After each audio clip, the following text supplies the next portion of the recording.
Operation Domination is underway. The ultimate game plan to dominate your NFL experience. With your hosts, Dan Mayfield. But what's more impressive to me about the Chase Thornton. Yeah, I mean, I got it. Chris Dowhouse. Get him, Chase. Get him, Chase. And Adam No, LaRue. not necessarily, but it's again the same. Don't hope to win. Be great and dominate.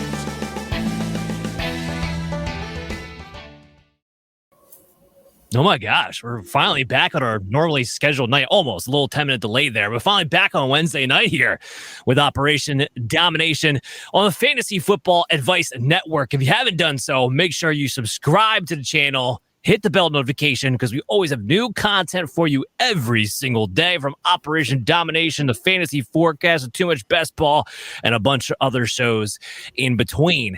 We got the NFC South we're going to be talking about today, a big division that could be looking a hell of a lot better, not just from a fantasy standpoint, from an NFL standpoint as well this season. So a lot to dive into. It's a condensed house. We don't have Adam with us. We didn't have a guest for this show. It's just going to be the three amigos diving deep into all the players that we want to talk about today. So Chase, Chris, are you ready? Absolutely. I'm excited. I'm getting a little more time to talk about some of this more depth. Just, exciting division, I think, Dan. A division that's going to be ready to toss up division, fantasy football, and for football on the field as well. A lot of offensive changes in this division for this year. So yeah, there's a lot to look into and a lot of prognosticating that has to happen here. So yeah, I'm excited to talk about it. And maybe even more exciting, a lot of crap defenses. So maybe we get some more shootouts in this division as well, which could also play out to our fantasy football hopes and dreams. All right, let's get into it. Talk about the quarterbacks right off the rip. Kirk Cousins coming in here. He is the top-rated quarterback of this division. I was saying this right before we went on the show. As excited as we are from a redraft typical 12-man league, one quarterback type league, which is still the standard pretty much out there for most people. I know Superflex is getting more popular, but not quite that popular yet. This is not a great division when it comes to quarterbacks. Kirk Cousins is ranked lower than he has been in some time for good reason. Coming off the Achilles injury, is older. We're not exactly sure how he's going to react to that situation. Right now, his ADP is at QB 17. We're all about there or even a little bit lower. I got him at 18, Chase 19, and Chris to top it off at 20. So, Chris, are you just a little bit more concerned about Cousins' age with the Achilles injury? Is that why you have him down as a lower end QB2? I think there's a lot of transition that has to happen. Look, I'm excited for this offense in general, and being free from Arthur Smith, I think, is going to be wonders for this offense. But Darnell Mooney's still your receiver too. Kyle Pitts still to show you he's going to be something extra. Drake London, we've all been waiting him to be a superstar, but isn't quite there yet. So there's a lot of ifs. A guy who's coming off a major injury, offensive line that wasn't really good last year. People kind of forgetting about how bad the offensive line played last year. It's all back. People were excited about that, but didn't play so well pass protection wise. So a lot of things I'm kind of concerned about Kirk Cousins, and a lot of the quarterbacks who were hurt last year got banged up, who are healthier this year in situations I like a little bit more better and trust them a little bit more in. I mean, it's all fair, right, Chase? I mean, he's 36 years old. It is an Achilles thing. Chris, the offensive line thing, I think we're going to get a big improvement with Arthur Smith gone from that, too. You talk about a guy who put together a athletic type offensive line and completely used them in the exact wrong schemes that you need to use an athletic offensive line to do, which is very, very odd. But while we think there's improvements along there, maybe what are some of your things that you're looking at there, Chase? Well, in Atlanta, I mean, for one, yeah, you've always got to be worried about coming off a major injury like an Achilles. But for the nice thing about it is that Kirk Cousins isn't like a big runner kind of thing. We don't have to worry about that so much. But with that offensive line, I think some of what you have to think about too last year for their performance, I guess you should say, they didn't have a whole hell of a lot going behind them with Desmond Ridder at quarterback and performing there either. So I think Kirk Cousins, he may be a little slow to start out the year, but I think that it really comes into its own later on in the season as it progresses. They do want to throw the ball more, which bodes well for Kirk Cousins and any counting stats and for the receivers there. So I like Cousins as a quarterback 2 bet, but I don't want to go too much higher on him right now until we see how he comes out of this injury. And Dan, don't forget, he always has that stretch where he's just terrible of Kirk Cousins, 3 to 4 weeks where you're just like, what in the hell's going on? And then he bounces back. Yeah, and Chris, to that point, you're right. That has been a historical trend for the most part throughout his career.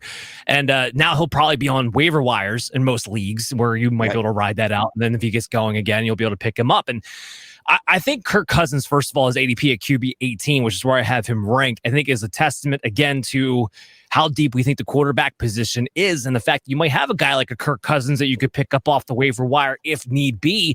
I mean, this is still a guy who's been a top 12 quarterback since 2020, every single year. That's where he would finish. Last year was, they kind of remember the Dak situation. Last year, man, he was on pace to have his best year ever. Yes. He was 7 before he got injured last year, with not showing any drop off with age. And this is yes, there's some adjustments here. It's not Kevin O'Connell, but it's the same type of offense. Yes, Chris, to your point, no, technically Drake London, Bijan Robinson, Kyle Pitts have not proven yet that they're elite talents.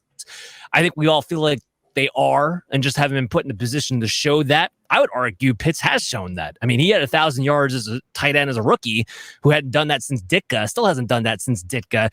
In a way, I think Kyle Pitts has shown us that he can be a superstar, and he's healthier this season by all accounts with the knee issue that was maybe more severe than people had realized going into the season last year. This is not an advocate for, I think Kirk Cousins should be drafted in your leagues, but should he be at the top of your waiver wire priority, especially if your plan is streaming quarterbacks, if your plan is taking shots on maybe these lower end quarterbacks you plan on waiting for? Yeah, I do think he can still finish in there because he does have the weapons and the system all around him, depending upon the injury. I don't think there's much else we need to talk about Kirk Cousins. Let's talk a little bit about Derek Carr. And Chase, just want to get your take. None of us are in love with Derek Carr, so I'm not going to try to make this into a whole debate situation because it's really not. But Chris and I have him at 23.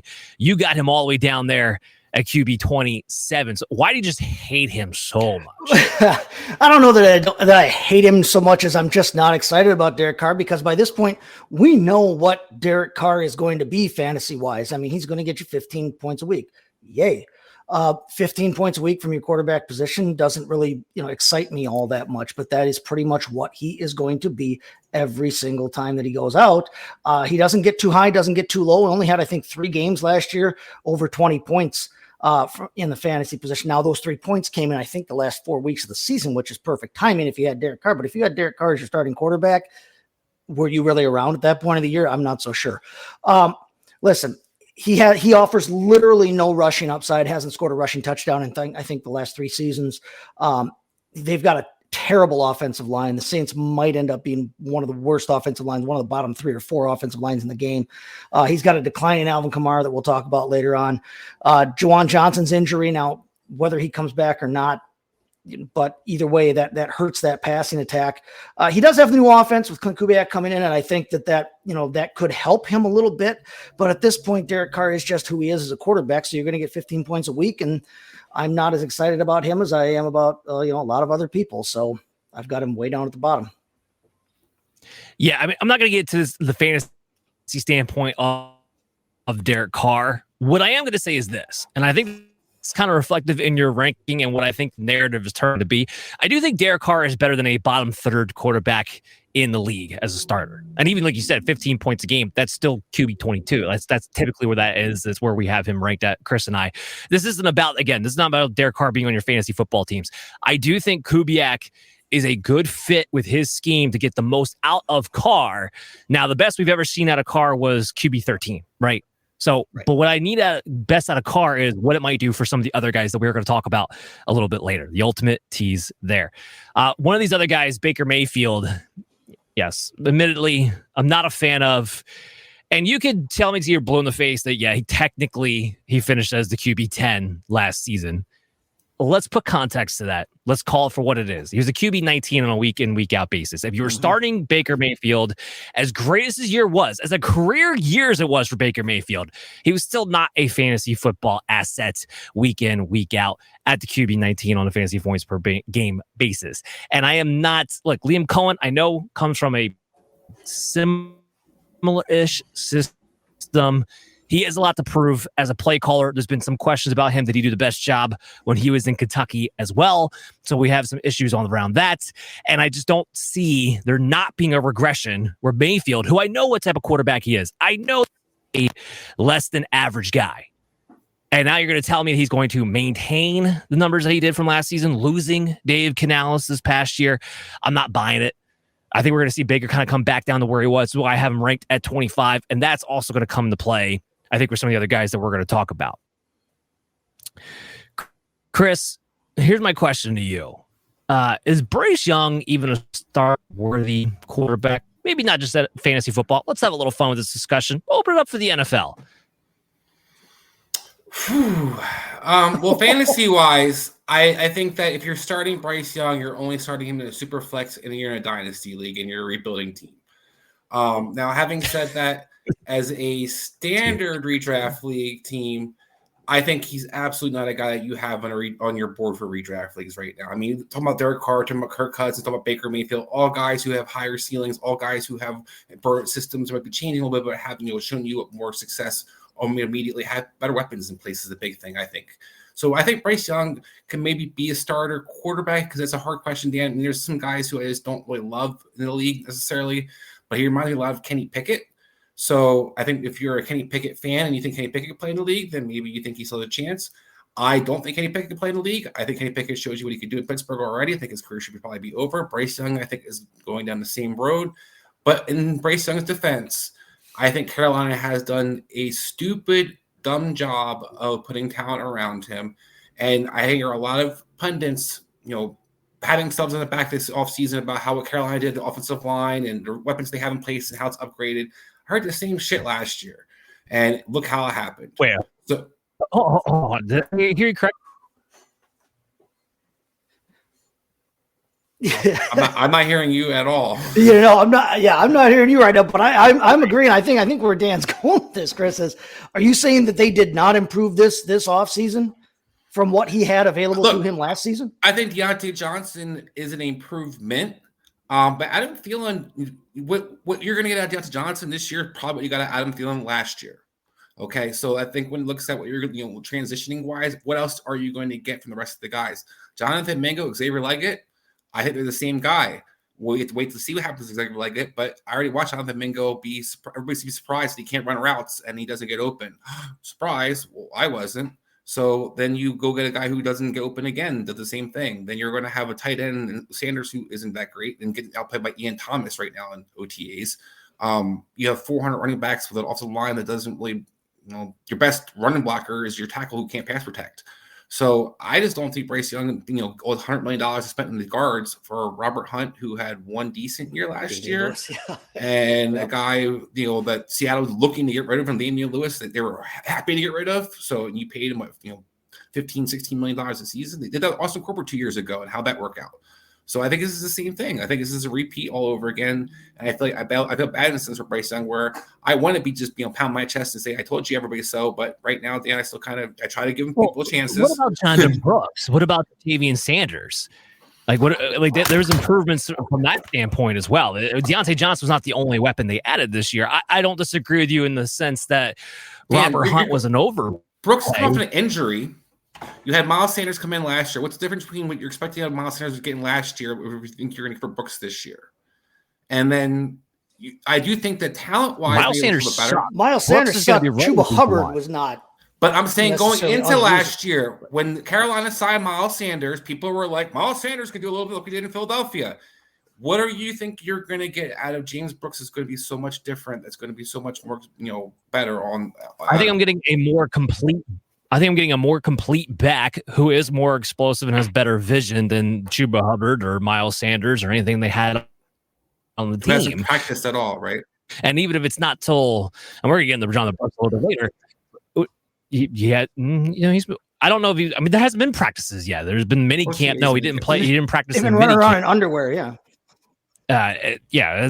Practice haven't even been happening yet. But the point I was going to get to was, even if it's more over the second half of the season, then you're still going to get an improvement over where you're going to get John, even if that's when he's going to go, even if that's when he's going to start to get going. And Jatavian Sanders, yes, he's a rookie tight end, but this is still a better pass catching, more athletic tight end. I thought Chuba Hubbard was young. I was going to say real quick. I thought Chuba an NFL caliber.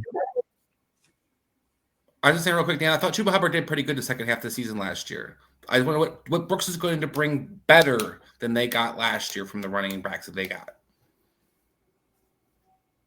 Because he is better. He is a more talented, more complete, more all-around back. Chuba Hubbard did well for himself, relatively speaking, to him last season. But this was never an all-around back. This was never a guy who had great vision. This is a guy who's expected to be a complement back and nothing more. Jonathan Brooks has a 3-down skill set. All right. Now, where he is exactly the injury, we'll have to see. My point more being adding Jonathan Brooks to this room, even if it's just to add competition, competent competition, is better than what they had last season. Jatavian Sanders is better than what they had last season. Robert Hunt is better than what they had last season. Diontae Johnson, even if your production-wise is similar to Adam Thielen, is better than what Adam Thielen was last season. I don't love Xavier Legette. No, I'm with you on that 100%. Like I was going to say, I don't think Bryce Young is an NFL starting caliber quarterback. But I think they've put enough around it to say, hey, if you don't improve, then maybe they need to move on from that number 1 pick sooner rather than later. Now, Bryce Young was not good last year, but we also have to remember that teams are not in position to get the number 1 overall quarterback without sucking on a ton of other levels as well. They were not a good team last year, and I don't think it's all on Bryce Young. I think the jury has to be out yet on whether he can actually be a starting caliber quarterback in the NFL. Baker Mayfield, for all that you don't love him or whatever else, I think has proven he can start in this league and play and be fine. Is he playing up to number 1 overall? I think he has great No. talent around him. I think that's the key thing. That's what I'm trying to harp on. Look, if you're Mike Evans and Chris Godwin and Bryce Young in Carolina, then you'd be listening to a different story from me right now. That's not what he's working with. No, it's not what he's working with yet. But I think the jury is out on him in terms of being a starting caliber quarterback. I don't want him in fantasy unless he's my third on the depth chart in a dynasty superflex league or something. But I think the jury's still out on him on whether he can actually play in this league or not. I'm surprised. I was trying to throw him a bone because I'm not a Bryce Young fan. I was trying to throw Bryce Young a bone, Dan, where I think that the jury still should be out in the sense where I don't think what they're putting around is improvement. You guys can tell me everything you want to see. We'll see at the end of this year if it's improvement. But I've seen Carolina make very similar moves. And I also listened to how Frank Reich was a good coach last year, offensive coordinator. And I argued very adamantly that he was not, and it was going to blow up. And then it blew up. So I think David Callus is a better fit, is a better coach. They have better talent in the sense around him. But is it going to translate to Bryce Young going to be able to show what he has? I think Bryce Young, if he's going to be an NFL quarterback, has to be a point guard quarterback. Similar to we saw with Geno Smith, Baker Mayfield. Those guys have a similar coaching staff. The playmakers around you, to me, this is a difference. Yeah, I don't disagree with that. And I know majority out there, they're going to say that the jury should be out still on Bryce Young after a season. And technically speaking, yes, you shouldn't say definitively one player is a bust or not after a year. I'm going to say it, though. He's a bust. I don't need to see more. Chase, it was bad last year. It was historically bad. Yeah, no, you can't put every little thing on Bryce Young. No, the guy was, just from a fantasy standpoint, was quarterback 43 on a points per game basis. Well, he scored fewer than 10 points per game. I don't disagree there. I think you will absolutely get 100%. I have no doubt in my mind, as he showed you last year, which we've all agreed on MD's Fantasy Football Show last year before we transitioned to our new format, that we did not want Bryce Young as our number 1 quarterback on our boards. And I think we showed that Bryce Young is not the number 1 guy. That was clear as day last year. That I think we know that we can definitely definitively put the nail in the coffin on that one. Yeah, 100%. It's just I'm going to say, I think there's too many people out there who are afraid to be wrong and not just look with their own eyes of what you see on the field. I mean, how many conversations do we have to have? Chris, you brought up Kenny Pickett, how Kenny Pickett was going to be better because he was in the second year in X, Y, and Z. And I'm like, why? Just is in his second year of his season does not mean he automatically, his second year in his career, does not mean he automatically improves. When you just see a guy who can't play, he can't play.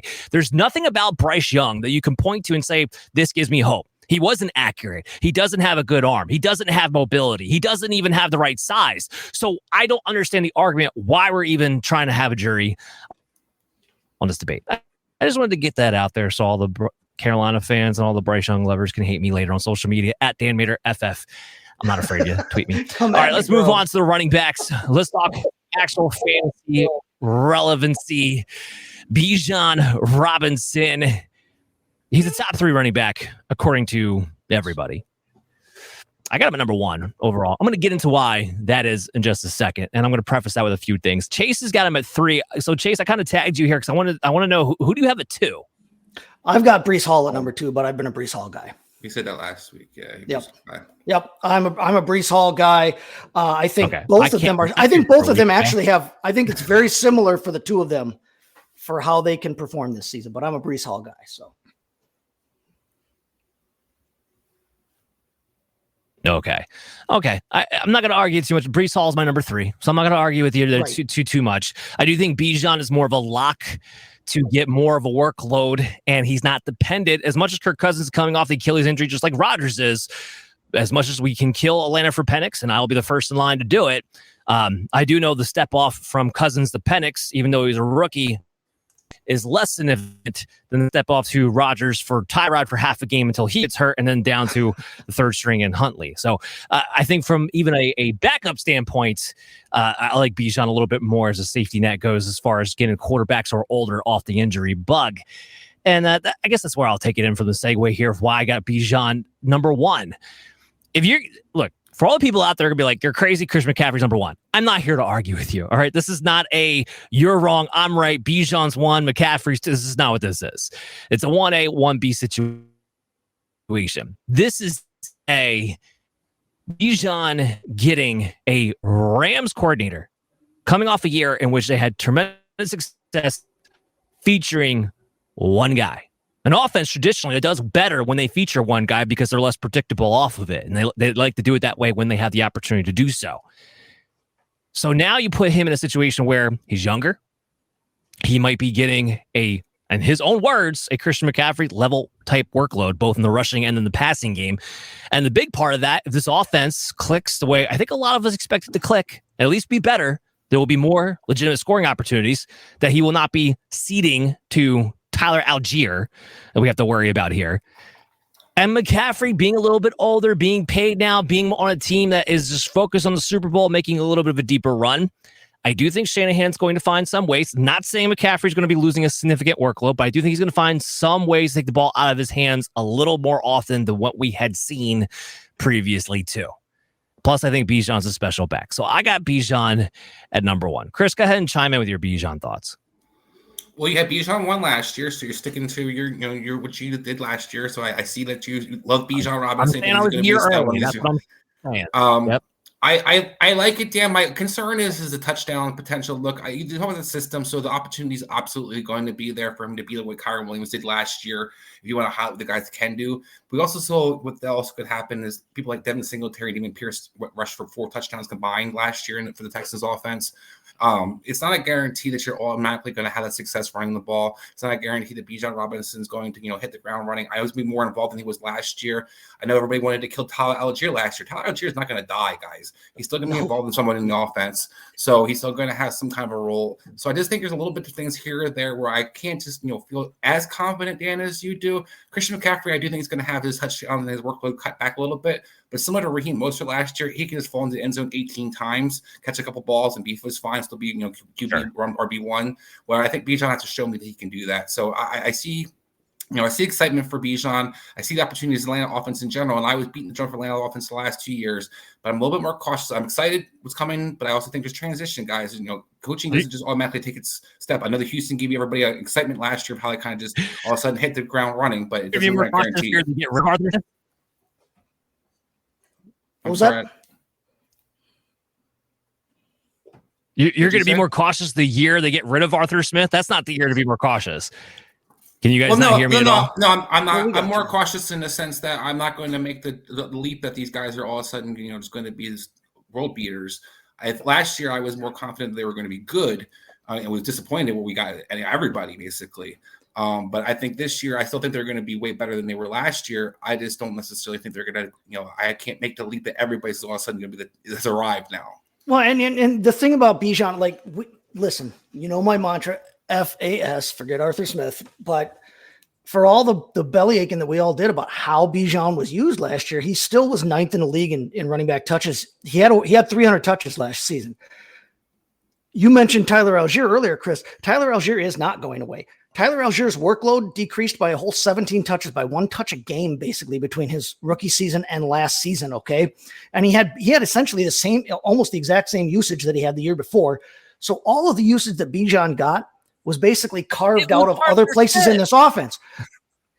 I get that, but I'm saying that, like, how many more touches, how many more opportunities is Bijan going to get? The entire thing of Bijan being a ton better, being a number one guy, is that the offense has to, and I think, again, we all expect it to, but if the offense has to get better so that he has more opportunities in the red zone.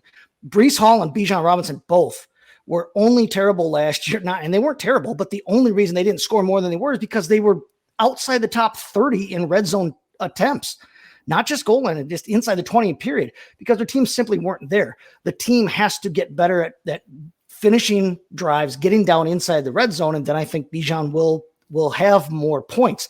But Tyler Algier was their goal line back. That's not to say he gets the same usage this season, but he's not going away. And so, when a guy already has 300 touches in a season, he's not all of a sudden going to get 100 more opportunities, regardless of what the offense is, regardless of what his, who's calling the plays. For Bijan to be number one, does he have the talent? Yes. Is the possibility there for the offense to be better? Yes. But I think we can't just assume that all of a sudden this entire offense is going to go like gangbusters. I mean, this is a guy that was already second in the league in running back targets. This team wants to throw more. They have said, Zach Robinson has said, the entire team says they want to throw more. He already had 86 targets last season. How many more targets can he get? Okay. And if he gets more rushes, well, great. He gets more rushes, but you're talking about him making up 150 points just about on what we've seen McCaffrey do, and not just do last year, but we've seen McCaffrey be McCaffrey now when he's healthy for his entire career. I mean, if we're arguing about whether a guy is running back 2, 3, or 1. It's not an argument. Yeah, it's not an argument against Chris McCaffrey, but efficiency. First of all, I don't think it's too much of a stretch to expect him to get 25 to 50 more total opportunities than he had last season.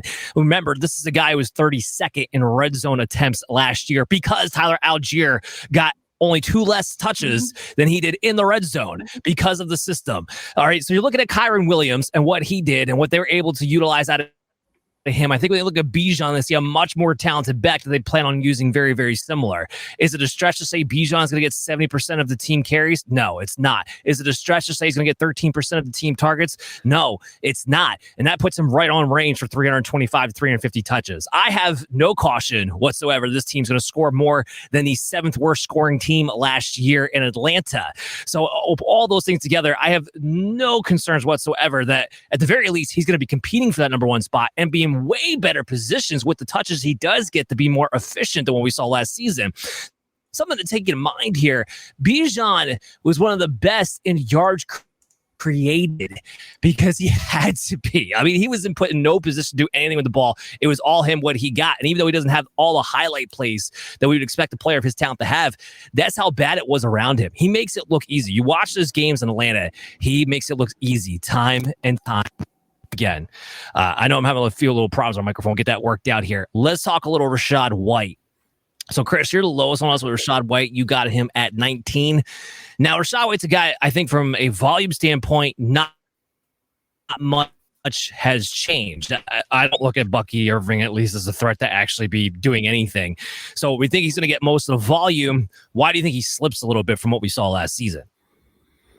Well, I think there's some things that we're taking out of last season. You talked about the numbers that, it's being skewed. So Rachaad White, when it comes to a points per game basis, was not the RB7 that everybody's excited about. He finished in the top 20. So I look at some of the things that we saw the year before. You saw a guy who was highly inefficient in a running attack, a guy who was highly inefficient in running attack last year again. And then we go, okay, we're relying on the passing attack. He had 9 touchdowns, which seemed a little bit abnormal for him because he wasn't super efficient doing so. He just kind of had opportunity to keep trying to run it in.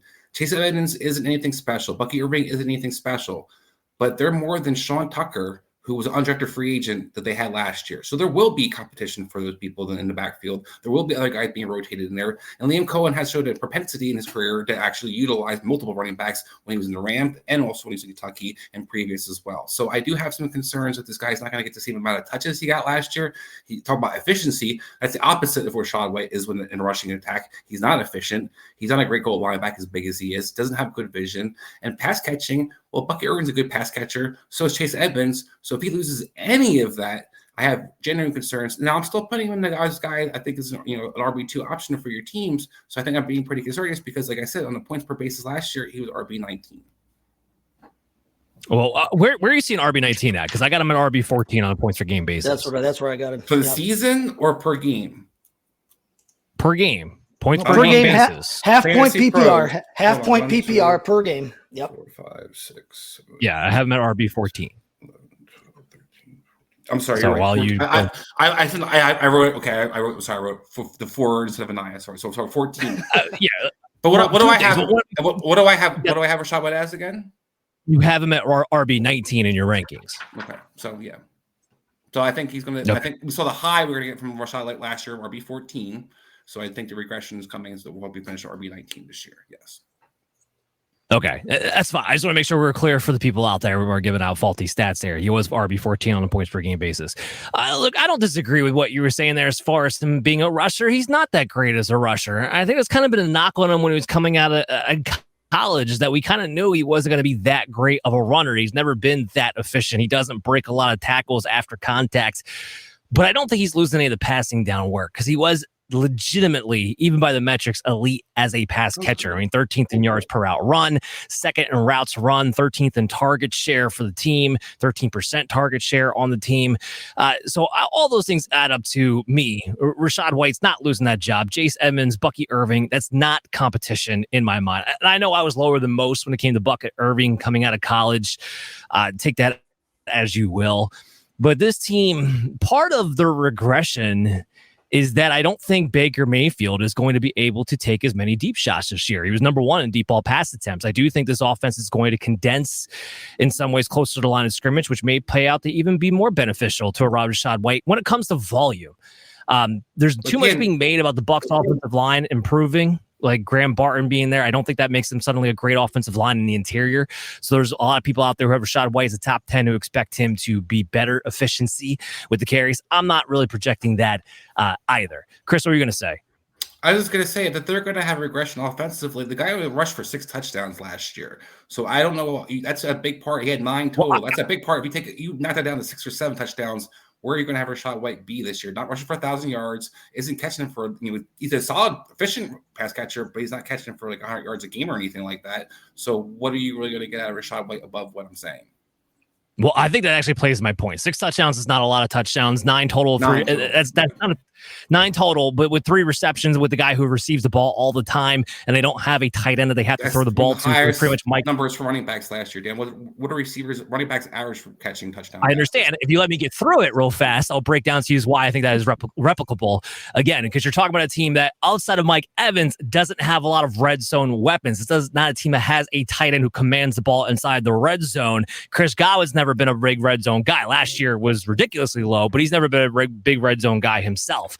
So it all pans out to, I don't see the touchdowns being an issue. And I think if anything, it shows you that as long as his passing work stays involved, he's got an RB2 floor regardless of the touchdowns being scored anyway. And I think that's the thing about Rachaad White. I think he has a high floor. I don't think he quite as the ceiling as some other people in the ADP, but I don't think he does have a high floor with that. Let's talk a little Alvin Kamara. Chase, you got him at 20. Oh, I forgot. This is my bad. This is a showdown between the two of you.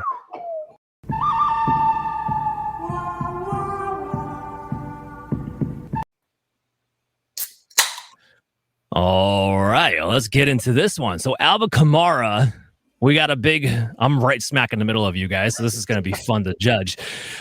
Chase, you got him at 10. Chris, you got him at 20. So we are talking a full tier difference between the two of you. Chris saying he's a low-end RB1, Chase saying he's a low-end RB2. So Chase, you go ahead first. Why are you not as big on Alvin Kamara this season? I'm not as big on Alvin Kamara just because I think that he is showing that he's in decline. Now, did he lose a ton of speed no, he wasn't. And he wasn't terrible. He was actually pretty good last season. He ended up running back 14 overall, running back 5 points per game. I mean, this dude can still play football. Okay. But I talked earlier about how I'm not crazy about his quarterback. We kind of just know what we're getting. They still have a terrible offensive line. By the way, they are installing a new offense, and it's a new offense from Clint Kubiak that could be great for Alvin Kamara. But Kendre Miller is still there. Kendre Miller is 22 years old. Kendre Miller only played 8 games last season. Jamal Williams, we can all say what we want about Jamal Williams, but Jamal Williams is still there. Jamal Williams is still can be a factor in short yardage situations. Okay. Listen, he's going to be 29 in 3 weeks. He's never really been through an entire season. I'll repeat it. I've said it before. I'm not in the business of predicting injuries, but this is a guy who literally has missed time every single year of his career. Listen, this was his lowest, his fewest rush yards in his career last season, his second fewest receiving yards last season. It was his lowest yards per catch that he's had in his entire career last season. He had a long run, and I've heard this hammered away, but it bears repeating. He had a long run of 17 yards last season. For a guy whose game is supposed to be built on explosivity and had been built on explosivity until last season, for a long run of 17 yards, that I find that a little bit concerning.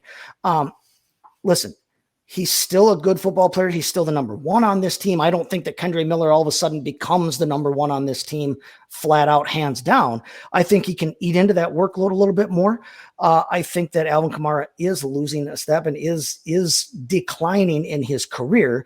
And so for that reason, I'm not willing to bet on him being a running back 1 in fantasy anymore. I'm going to bet on him being a running back 2, which is where I have him ranked at 20.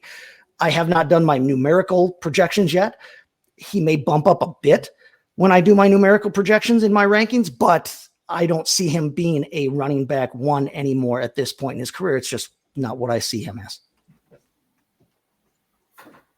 All right, Chris, go ahead. Why do you still see him as a top 12 running back? Because he was top 5 per game last year, as Chase alluded to, and he was so terrible, as Chase was talking about that, and he didn't play, and he only played a certain amount of games. I think he still finished RB14 despite, he did missing a good portion of the season to begin with. Guy that I see clearly as my eyes is still the most talented, if not this, maybe we'll argue the second most talented person on the offense itself. I mean, I don't know who else New Orleans is going to build his offense around. They're trying to feature more than Alvin Kamara. Maybe Chris Olave is that guy, but I haven't necessarily seen that's the taking that away from Alvin Kamara. Can they use other running backs in the running attack? Sure, that's happened in the past before, but we still see Alvin Kamara still be able to be the guy who could catch the ball. We know one thing: Derek Carr is a check down machine. So talk about Rachaad White having a safe floor. Alvin Kamara has a safe floor because he's going to catch the ball out of the backfield. He's the second most talented pass catcher, and probably going to be the primary, option outside Chris Olave in that passing attack. You look at Clint Kubiak, a system that fits him to a T. You saw Dalvin Cook utilize, well in passing attack for the Vikings when Clint Kubiak was there.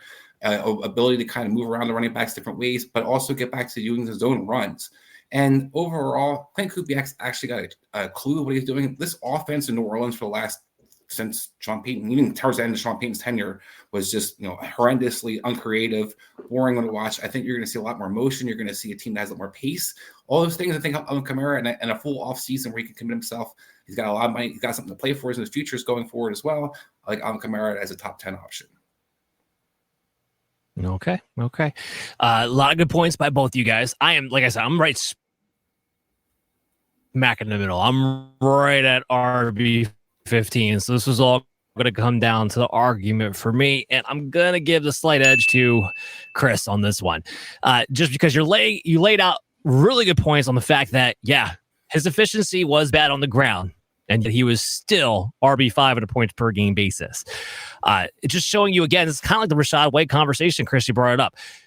You're going to get the base floor in the passing game. Now, I'm not willing to move him up to 10 because I do think Kendre Miller is going to factor in a bit more this season. Jamal Williams is done. Anybody wants to try to tell you Jamal Williams is still there and that's the reason? No. He's done. He's toast. But I do think Kendre Miller is a talented back. And I do think he's going to get more work and it fits the system from Coop quite well. See him a little bit more on first and second downs. That's why I'm not willing to go quite as high as 10. But I think the 4 is right there as a high-level RB2. And I do think this is the best system Kamara has been in quite some time. Pete Carmichael was not a good play caller. Not a good play caller at all. This is a zone run scheme. It's perfect for Kamara's gliding. He doesn't have to just play gap in between the tackle. Now, he definitely took a step down. That's why the Kendrick Miller is going to work in more there. I mean, you laid it out there. 3.8 yards in true yards per carry, 40th in breakaway run rate, and he had his second lowest yard mark in his career. His second lowest yards after contact mark, in his career. His passing game was still elite. That's ultimately what this boils down to here. His passing game was still elite, and he's in a good system. So I do give the edge to Chris. I do like him, though. I do like him at his ADP, though. His ADP is above where I have him ranked, but I do like him at ADP 17.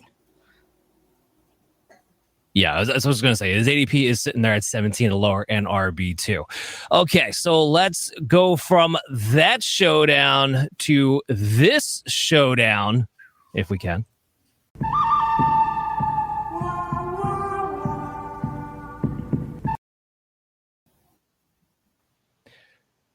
It's Jonathan Brooks. We kind of got into it a little bit already earlier, so we're going to get into the full argument of it now. I have Jonathan Brooks at 29. Chase, you have him at RB 38. So why are you so low? And Chris is a little more towards you, but in the middle. Why are you so low on Jonathan Brooks there at 38? Well, for one, he's a rookie. And yes, rookie running backs can hit the ground literally running, to coin a phrase. But he's coming off that injury. I want to see how he recovers from that injury. Now, he says he's fine and he thinks he should be. They're still kind of babying him a little bit in their OTAs and that, but he says he should be fine for the season. That's great. I want to see that first before I go ahead and take too big a chance on him. We know that Canales wants to run. We know that he wants to, and we know that he really is big on Jonathan Brooks. But Hubbard improved a lot.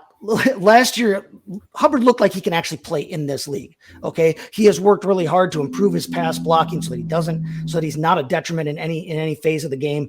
I don't think that you need to rush the rookie in order to do some of the things that they want to do this season. They're not going anywhere this season, to be dead honest with anybody. I really just don't, even in a winnable NFC South, I don't think the Carolina Panthers are going anywhere. They don't have to pound the living hell out of Jonathan Brooks to get him the kind of volume that it's going to take for him to be a fantasy star. Now, you don't have him ranked as a fantasy star. You've got him ranked as a running back 3. I've got him ranked as a high-end running back 4, just because I'm not necessarily sure that they don't work him in slowly and that affects his overall output. Now, late season, I might like Jonathan Brooks a hell of a lot.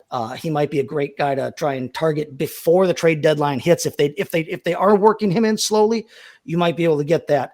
He'd be a guy that I would be looking at in DFS whenever he does crack that starting lineup and establishes himself as the number 1 guy. But for where he's going right now, and for where you have to take him, he's going right around guys like Raheem Mostert, like Tajay Spears, like heck. Other positions, Jake Ferguson, who's a viable starting tight, who's a good starting tight end, who's going at tight end 9 right now. You don't have to jump on guys at that position either. Christian Watson. There are just other guys who I would rather take at other positions right now. And so I'm not high on Jonathan Brooks. Now I may move him up again when I do my numerical rankings. I just started on those, but I just don't see him getting enough volume early enough in the season to warrant him being anything more than a low 3, high 4 to right now. He's got the talent to, but I want to see how he comes off that injury. I want to see how they use him, and I want to wait till he cracks the starting lineup before I buy in fully. So I'll tell you where you're right. This is not a pick for September. This is not, and that's why I'm at RB 29. This is not a pick for September. I'm not expecting Jonathan Brooks to go Donkey Kong in the first, maybe 6 weeks of the season. Mm-hmm. But it's not going to be hard from the pecking order. Miles Sanders is only on this team because of his contract. They would have moved on already anyway. This regime has no ties to Chuba Hubbard whatsoever. Jonathan Brooks was a third draft pick. He's going to be the one they want to get in there. As far as the injury goes, from everything I understand, it's very similar to the Breece Hall injury in the sense that it was the ACL. Not much else got damaged. Therefore, a recovery is not only expected to be speedier, but he would expect to get his speed burst back faster than, say, what happened to Javonte Williams, for instance. Which is why, again, I say half of the season, I'm kind of optimistic. He has a better 3-down skill set than Chuba Hubbard does. He has better vision. He's better after contact. And that's being the big key here in Dave Canales' offense. He wants guys who are going to be better after contact. He loved it when they had Kenneth Walker in there. I know he wasn't the play caller, but that's the thing, is what he wants to emulate here with Jonathan Brooks, with his skill set and what he can do. The other thing I want to factor in is where he is going. You kind of mentioned a little bit of, guys you would want to draft, just looking at from a running back standpoint. Now, right now, ADP, the two things I will tell you off the jump that are ridiculous is that Brooks is one spot ahead of Raheem Mostert, two spots ahead of Tony Pollard. That's dumb. Those guys, and I had those guys ranked well ahead of Jonathan Brooks as top 24 running backs. That's ridiculous. No. But the other guys that I'm looking at, Devin Singletary, Tajay Spears, Brian Robinson, Trey Benson, Blake Corum. Those are the list of the next 5 guys after Jonathan Brooks. He has more of a clear-cut runway as far as being a starter earlier than Trey Benson and Blake Corum, which need an injury to happen in order for them to become starters. It might happen, but they need an injury to happen. Brian Robinson, we kind of know he is going to be limited severely, especially now they signed Austin Eckler as a pass catcher. So all he's giving you is first, second downs, maybe goal line work. How much does Washington put him in position to score remains to be seen. Devin Singletary, we've never seen him be the starter for an entire season. And I like what he can do, but that's not a great situation to the Giants. And this is not a special talent that we're talking about either. Tajay Spears, I've mentioned this a ton of time before. I like Tajay Spears, but he's not better than Tony Pollard, and he's not going to get more workload than him. And they're going to be very similar in eating into each other. I'd rather have the shot that Jim Brooks takes over this backfield in the second half of the season and what that potential ceiling could be as a top 24 player at that point, more so than the other guys going in that range. I'd rather take that chance on him than those other guys. So that for me is why he becomes a mid-level RB3, let's say. Chris, you judge it. Yeah, I'm going to kind of, err with Chase on this one. Dan, I hear your points, but the question for me is, you're talking about a guy, the upside for the end of the season. What's the upside in this offense? How many touchdowns is he going to score? How many yards is he going to rush for? Is this offense going to be getting first downs for this guy to be involved consistently? I just had a lot of questions whether he has the value that what Chase talked about is other guys on the board that I do like a lot more. And something even the running backs you named, Devin Singletary still finished pretty decently last year towards the season. So could he be some of these other guys? I like the upside opportunity, but James Brooks to me is the guy that I'm a little cautious as Chase talking about. And I got to see it first. A guy coming out who has not played a snap in the NFL, whether it's been practice or anything. I know we have ideas, reports of what he's going to do, but I still need to see it. So to me, this is not a guy I can consider go too high on. I think Chase is a little bit more safer, and I stick with Chase on this one. 0 RB or hero RB move for the year. Grab Jonathan Brooks, and then 2 rounds later, grab Jerome Ford. You'll have a starting running back all damn year because Jerome Ford's going to be the dude in Cleveland for the early going. I think it's Foreman. So and Brooks. I know you don't, but then Brooks takes over where he is for the second half of the year. You got a starting running back for the whole year, but you had to spend late round picks on him. So, Chris, just to kind of fire back a little bit. Chuba Hubbard was the RB 24 on points per game basis from week 5 on. So I'm saying he was the entire offense, right? Was he the entire offense basically towards the end of the season last year? That they commit to running the ball all the time. And Dave Canales, you talk about his running attack. Rachaad White did what in a running attack last year? So I don't know. He got a ton of volume. Did he not get a ton of volume? I don't. He got a ton of volume, dude. He had 900 yards rushing. He only got a ton of volume. He got a ton of usage. He got a ton of usage. Yes. Snaps percentages. Yeah. He had 9% snap percentage. But I don't think you think he's going to get a 90% snap percentage. First of all, I don't know when I said Jonathan Brooks was going to be the entire offense. I said Chuba Hubbard was an RB 24 on a points per game basis, making Jonathan Brooks worth Chuba it. Hubbard was the entire offense by that point towards the season. But I understand what you're saying.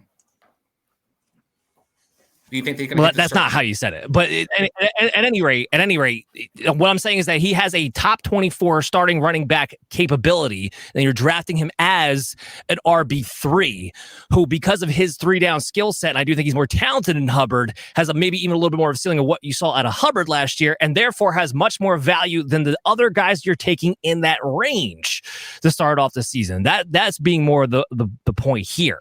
That even as bad as that offense was, the Carolina last year, they still able to produce a starting capable running back. Because and I think they are a little bit better than what they were a season ago.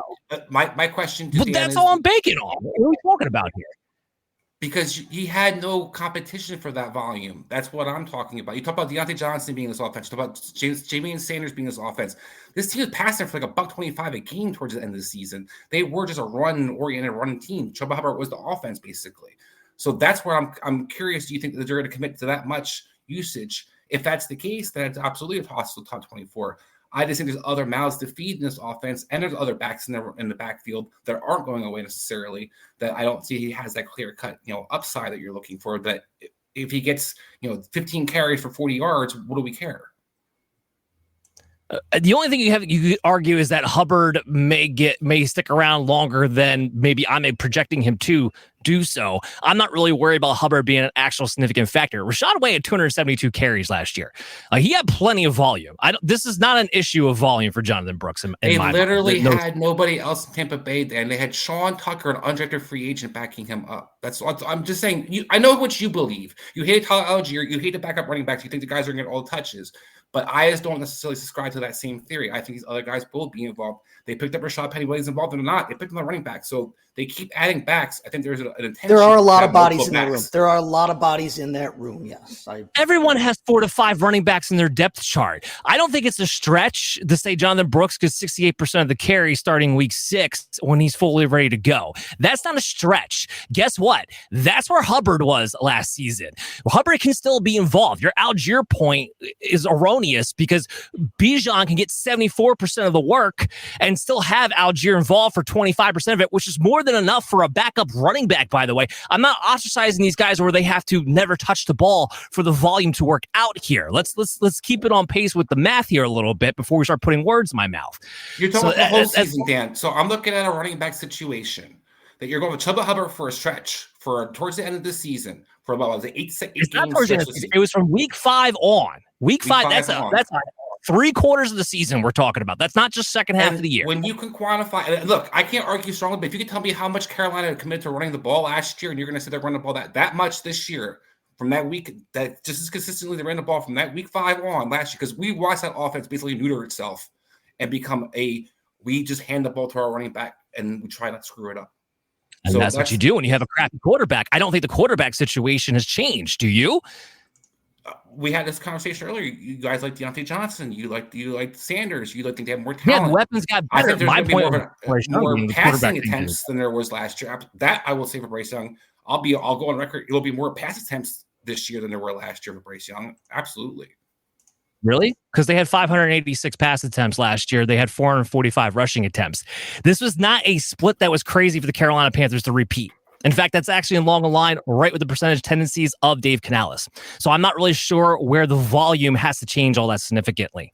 Because I need to see the touchdowns. I need to see how do you get to him being a RB option that he's consistently doing what Rachaad White did last year? You were giving me the Tampa Bay option. I didn't say Rachaad White. I said Hubbard. There's a big difference. I'm talking about a low-end RB2 compared to a guy who's a high-end RB2. There's a huge difference between the two. He doesn't have Rachaad White. Touches with who?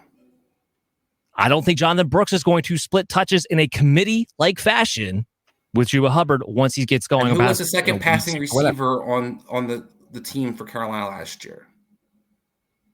You got to give me a second to. I actually do have it right in front of me. Give me 1 minute, please.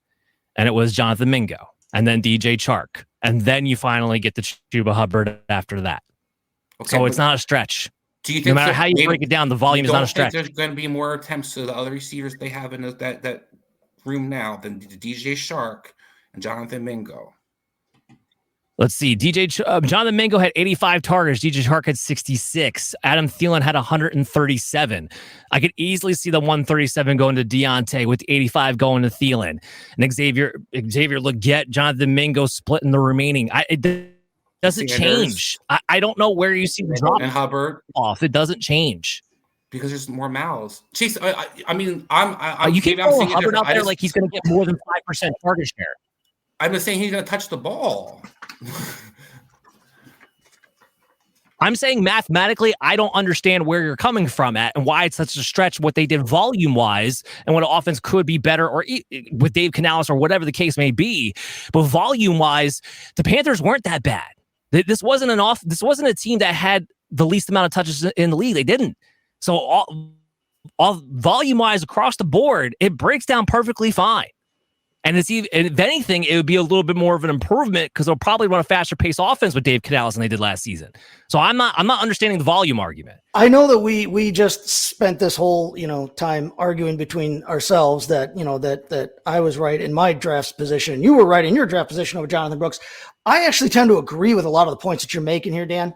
I think it, again, like I've said a little bit before on this show, it comes down to a little bit of our philosophy and what are we looking for and how, when we are ranking, how are we ranking? Are we ranking for draft or what is our draft philosophies? Those kinds of things. The point you made about him taking over in the second half of the season or at some point in the season and having that volume available to him, I can completely see that happen. I can completely see that happening, which is why I said, like, I like the guy and I think he's got the talent to do that.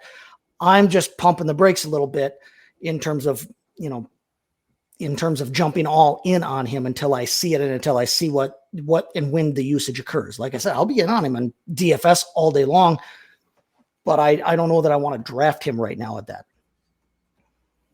All right, well, we got to move on. Good spirited debate. We got to talk about some of these wide receivers.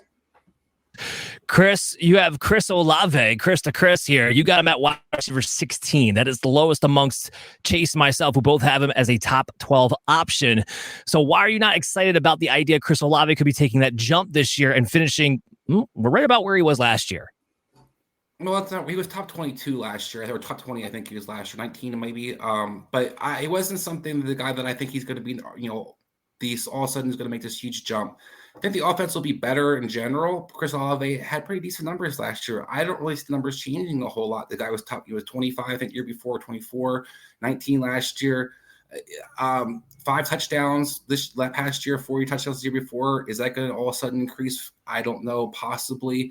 There's a lot of other receivers on the board that I just think have more consistency, more potential, and guys I just like a lot more. I think Chris Olave is a guy that people like. They've been projecting him. They want him to kind of go off and keep waiting for that kind of happen. But I just see a guy who's been getting about 1,200 yards, a guy who gets you about 5-6 touchdowns.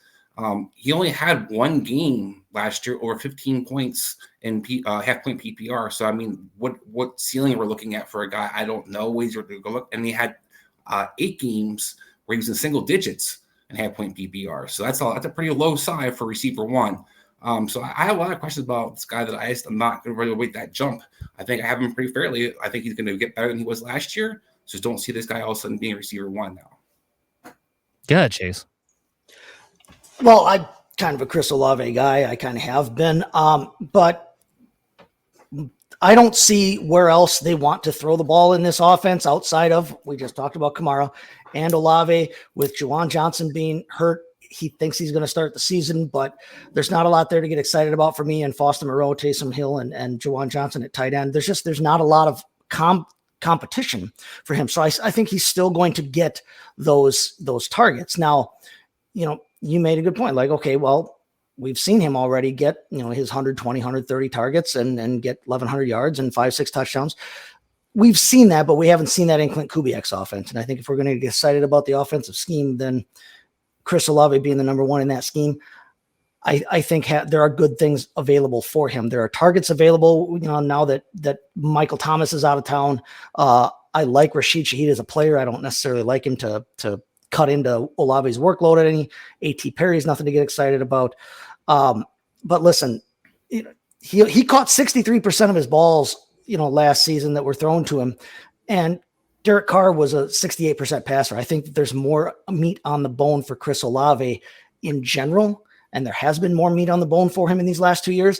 And I think with this offense coming up, with Clint Kubiak's offense being installed, I think it bodes well for a good season for Chris Olave. So I'm willing to take a gamble on him right at that 1-2 turn in terms of the wide receiver 1, wide receiver 2 turn. I'm willing to take the gamble on him there. Yeah, Chase, you kind of laid it out there. It's the system. Yeah, it's the system and it's opportunity. Like you said, we're going to get excited about Alvin Kamara, about with the system that he's in and how that could play. 5 last year by points per game. Point. Yeah. Okay. One of these times you're going to actually let me talk when it's my turn to talk.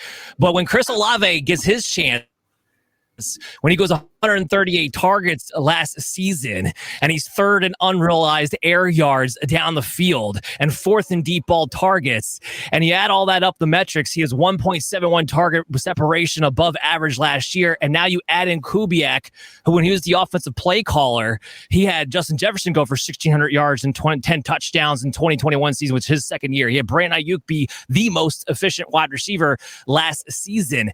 And Chris Olave did improve from his rookie year to his sophomore year. Guess what? It all adds up to Chris Olave as a target monster and a much better offensive scheme. Having a year rapport with Derek Carr hopefully helps with some of the issues they had deep down the field. But this all adds up to a third-year breakout for Chris Olave. All right, so moving. I wasn't sure if there's going to be a rebuttal after that or not. So moving on now, we do have Drake London. Chase, we're all pretty much in the same range when it comes to Drake London. Wide receiver 11, you got him at 12. Chris, you got him down at wide receiver. I got to say down, but wide receiver 14. You're not down on him at all. I think we're all looking at this. We talked about a little bit of Kirk Cousins. Chase, you got Drake London top 12. Why do you just think he makes the leap up? What's his pathway besides Kirk Cousins? Besides the scheme that we talked about? That's basically it. I mean, you brought it up a little bit, earlier too about the idea that the Cousins and Robinson and being there, and that we all think that they've had all of their offensive weapons, Pitts, Robinson, London, the list goes on, that we all think that they all have the talent to be what we've all assumed that they could be, but they've been held back by the offense that they're in. I don't think they're going to be held back anymore. I think Zach Robinson, like I said, he has said they are going to throw the living hell out of the ball this year. They want to, even with Bijan Robinson there and Tyler Algier, that dynamic backfield that they have. But the Zach Robinson and Cousins factors, this team was only 25th in pass attempts last season. I think there's no way they finish in the bottom half of the league in pass attempts this year with Kirk Cousins and with Zach Robinson there now. And by the way, Drake London only had 2 scores last season. I think that he regresses to the mean in a big way that way. So I like Drake London to make that kind of leap. It's a big leap compared to what he was last year, compared to where he has scored. But I like him to make that leap because I think he is a true alpha. I like Darnell Mooney. Darnell Mooney is a number 3 wide receiver in all honesty, and he will function essentially as such with Kyle Pitts around, I believe. So Drake London is the alpha there, and I like him to eat as such. Yeah, this is fantasy football. We got to project out ahead so we can be out ahead for these guys for everybody else. Let's dive into Mike Evans. Chris, you're the highest on Mike Evans. You got him at 11, top 12 guys. So basically, you're saying you think Mike Evans can replicate what he did last season. Why are you that confident despite the transition?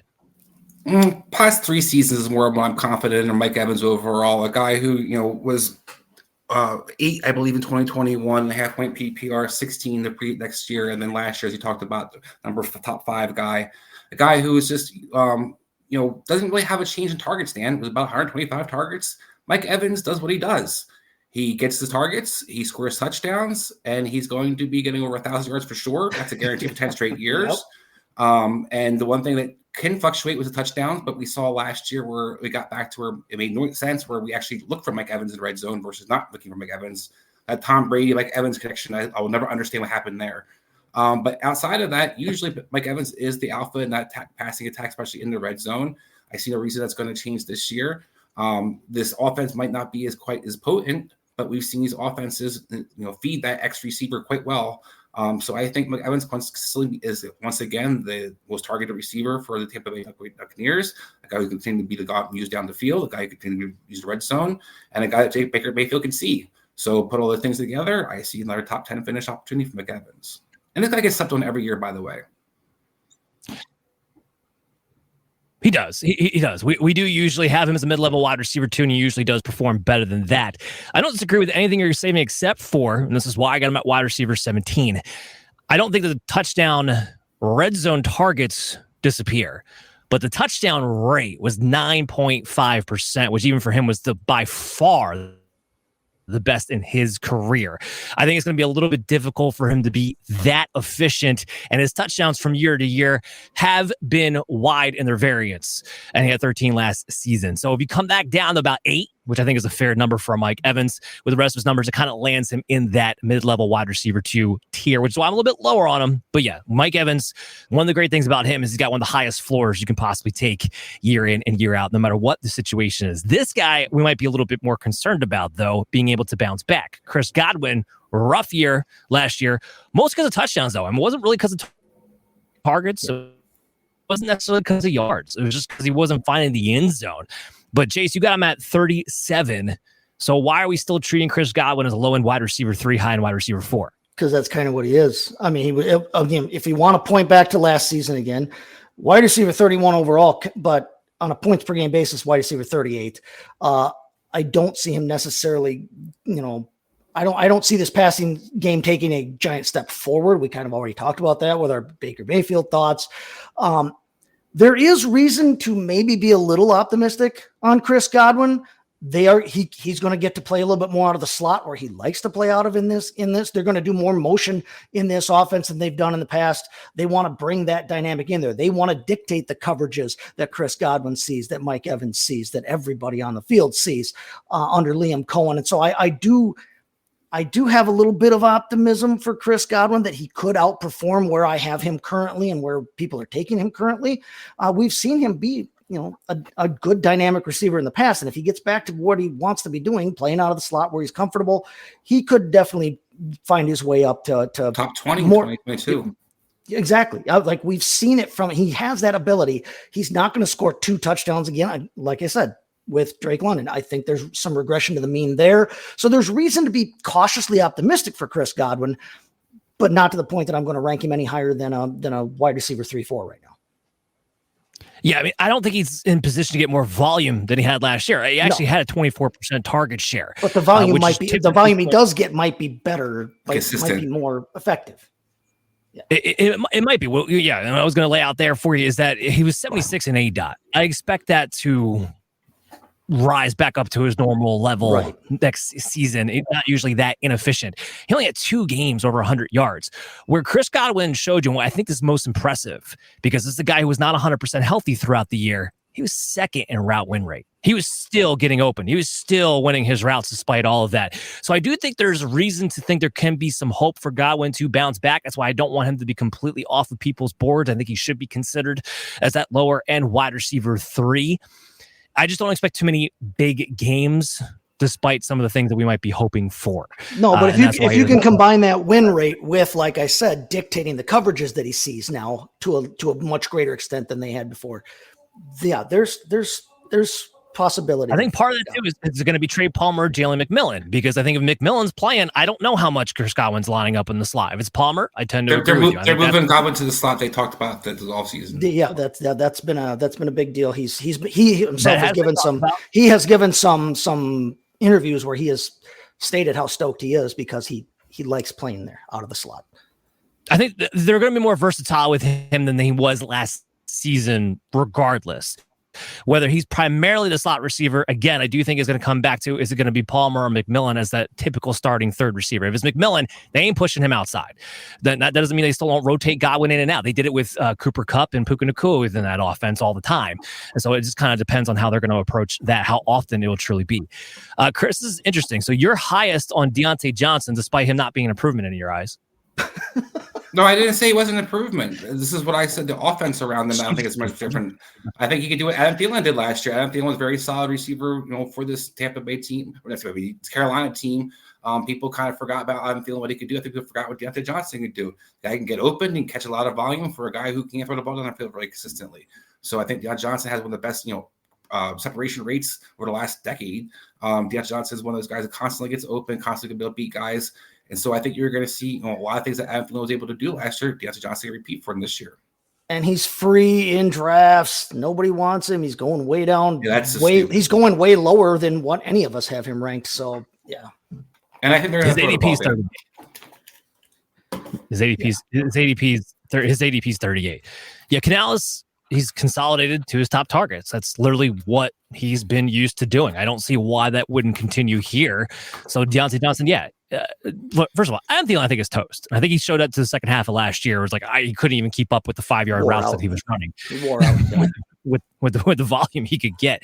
And Johnson's been someone over the past 3 years, he's getting between 25-27% target share. That usually gives you a floor of a high-end wide receiver 3, just that kind of level of volume alone. And last season, wide receiver 31 on a points per game basis, despite suffering the hamstring injury, with Kenny Pickett predominantly as his quarterback. So I think he can sustain Bryce Young, even if he's not any better than Kenny Pickett, then still be a wide receiver. And with no arm, Mason Rudolph and everything else he's got played his entire career. Yeah, absolutely. So let's skip into the tight ends to wrap this show up. There's not much to talk about the tight ends. Just two things. It's going to be Kyle Pitts, and then I'm going to ask you guys a question of all the garbage tight ends that are left over after that, which one you'd rather have. So let's start with Kyle Pitts. We're all in the same range. I mean, look, 6, 7, 5, respectively.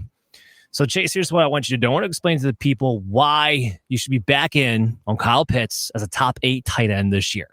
There is no way that this season is not his best fantasy opportunity that he's had so far in his career. There's just no way. We've talked about Zach Robinson and they want to throw the ball more. We've talked about Kirk Cousins is going to be by far the best quarterback that he's ever played with.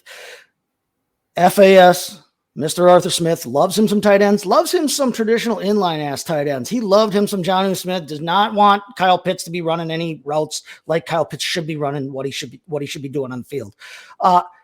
Kyle Pitts only had 5 red zone targets last season. This offense is going to be better. They're going to find themselves in the red zone more, and I do not expect them to skip over one of their best targets in the red zone anywhere on the field like they did last year. He was already 9th in target share last year. I think that continues. I said earlier in this program, I think that he's the number 2 option on this team in the pass game. He might be the tight end, but he's essentially their number 2 wide receiver. This is the best opportunity he has had so far in his career. I expect him to take full advantage of it. And so we like you said, his rookie season, we already saw him have 1,000 yards his rookie season. We know the guy can play some football, and now he's finally got a quarterback that can play some football too.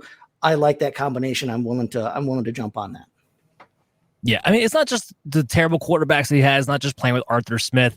I think part of why he gets docked so much last year, too, is that unfortunately we didn't really find out exactly how severe the knee injury with the MCL and PCL was until the season already started. And that was just that part of it, I don't think is something anybody could have foreseen. None of us knew he was that banged up.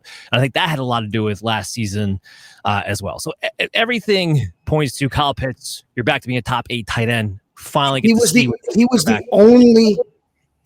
only tight end in the top 40 who caught fewer than 59% of his passes. I mean, the guy just didn't have anything catchable thrown to him, and I think that completely improves this season. Be in on Kyle Pitts again, everybody. He is still who we thought he was. I was going to say real quick, they had to jump in. We've seen Kyle Pitts, a skill set similar that was comparable or played well with Kirk Cousins and Jordan Reed. Jordan Reed in Washington with Kirk Cousins, they were very efficient, but Kyle Pitts has that very similar skill set. So you do see a guy, with Kirk Cousins who could actually utilize a tight end like him. Well, and not just Jordan Reed. I know TJ Hockenson was great last year. I bring up Jordan Reed because more of that pass catching skill set. More similar to the style that, yes. I was just going to say, yes, Hockenson does not have that type of skill set. Point more being Kirk Cousins features just tight end no matter what their skill set is. So it just kind of all boils it down back to that point.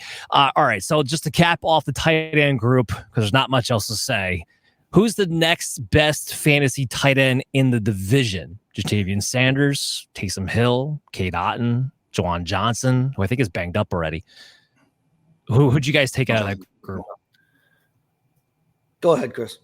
So this one's a little bit tough for me because I don't hate this division's tight end as much as you seem to, Dan. I think Cade Otton actually is somebody. Are you drafting any of these guys in a 12-man league?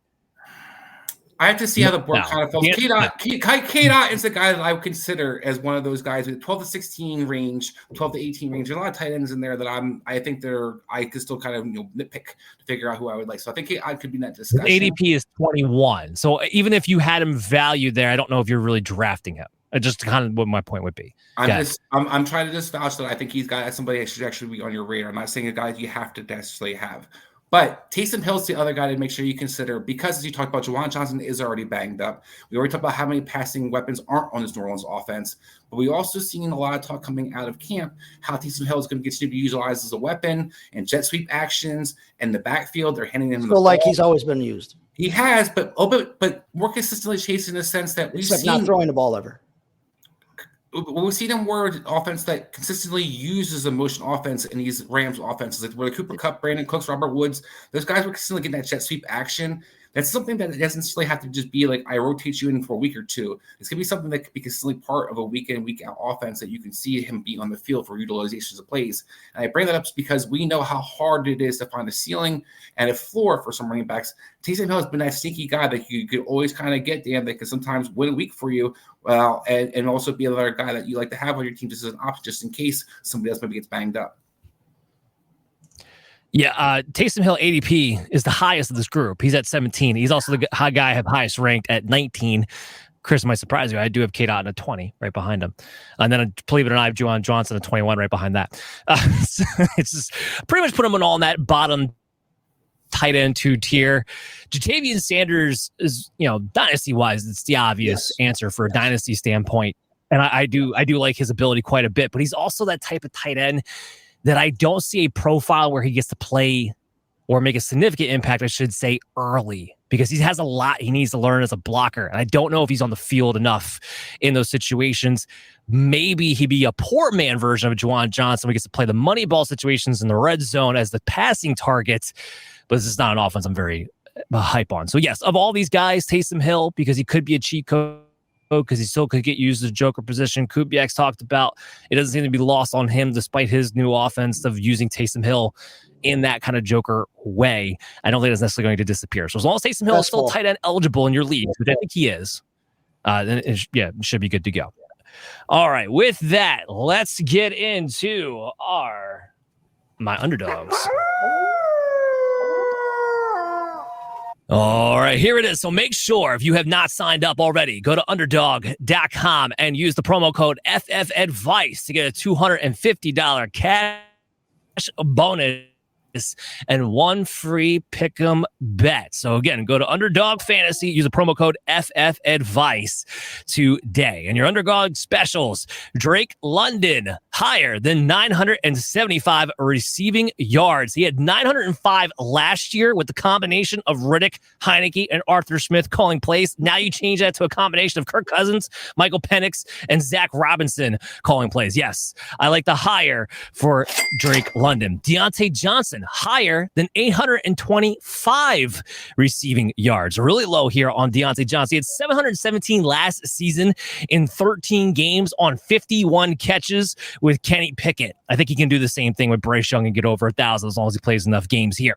Chris Olave, higher than 5.5 touchdowns. And this is juiced actually to times 1.05 your money on Underdog. 5 touchdowns last year. It was his first year, Derek Carr. He gets a play caller upgrade this season. They still didn't add anybody to take away targets. I love Chris Olave to get over the 5 touchdown mark this year. And last but not least, Rachaad White, higher than 350 receiving yards. He had 549 last season. And while we all have questions about his running efficiency, I have no questions about what he is as a receiver. And that role could be regressed, and he still should get over 350 receiving yards on Underdog. So we like those bets for Underdog this year. Make sure you check us out in your favorite podcast app. We're available to you everywhere you listen to podcasts on Apple, Spotify, Spreaker, and iHeartRadio. Make sure you give a download to the show and follow us on YouTube at FF Advice Network. We'll be back next week with the AFC West. Stay tuned to our social medias at DanMaterFF, at OP Domination FF to find out exactly when that's going to be. Plan is for Wednesday, but you never know. Depending on the guests we get, it could be rescheduled. So make sure you tune in for that. But AFC West, NFC West, it's all we got left for the team profile series, guys. And then we're getting into the nitty gritty because it's almost division. August time. Super Bowl division. That's right. We'll see you guys soon. Hey there, I'm proud to say that Underdog Fantasy is the newest sponsor of our show, and it's my favorite place to play fantasy games. No waivers, no trades, no lineup settings, just best ball for season-long drafters all year long. And you gotta check out Pick'em.